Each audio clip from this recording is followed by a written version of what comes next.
els desitjo tot el bé, però és un país ineficient, encarcarat, en el passat, és un país encara imperial, amb una visió no moderna. Nosaltres tenim en aquesta societat una activitat social, un teixit industrial que s'ha de potenciar, unes ganes de coneixement que són impressionants. Hem de fer un nou país, el podem fer. Això vindrà el 9 de novembre, però ja abans hem de donar senyals d'alerta, senyals importants. Serà el 25 de maig, perquè aquest nou país va enganxat amb una Europa nova, en la qual serem del tot. Mireu, si voleu, ens podem començar a fer uns desmenjats. I ai, no ho sé si volem ser Europa.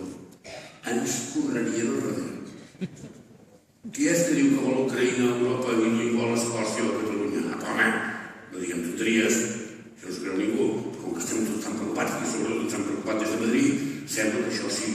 No, petit, i som, i serem. Però us penseu que les 5.600 empreses estrangeres que hi ha a Catalunya diran que no? Ai, senyor, poc viatjats i poc llegits aquesta colla que diuen aquestes coses. Que es pensen que quedarem com ectoplasmes vagant per l'univers. Mireu, ells són uns ectoplastes. Uns ectoplastes.